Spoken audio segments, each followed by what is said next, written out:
సూర్యప్రసాద్ గారు, మీరు దాదాపు 23 ఏళ్లుగా ఈ చారిటబుల్ ట్రస్ట్ అనేది స్థాపించారు. ఇలాంటి ఆలోచన ఎప్పుడు వచ్చింది మీకు? మాది ఒక దిగువ మధ్యతరగతి కుటుంబం అండి. నాన్నగారు టైలరింగ్ చేసేవారు, అమ్మ చిన్న కిరాణా కొట్టు పెట్టి నడిపేది.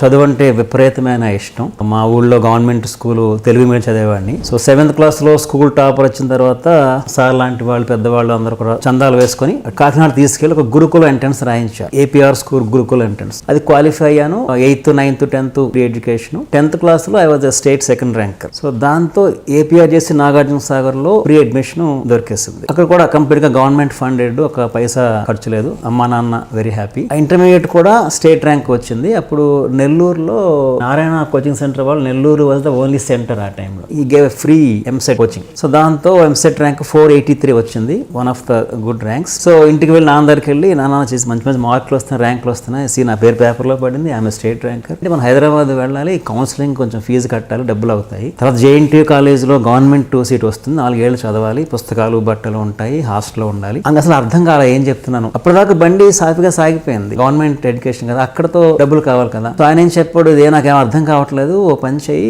ఈ స్టేట్ ర్యాంకులు అన్ని కూడా తీసుకెళ్ళి ఒక పెట్టిలో పెట్టి నా పక్కన కూర్చుంటే ఈ ఊళ్ళో ఏలేశ్వరం విలేజ్ లో నేను ఒక నంబర్ 1 టైల్ గా తయారు చేస్తాను అన్నవాడు. నాకు అసలు అర్థం కాల. First time in my life I hated the system around me.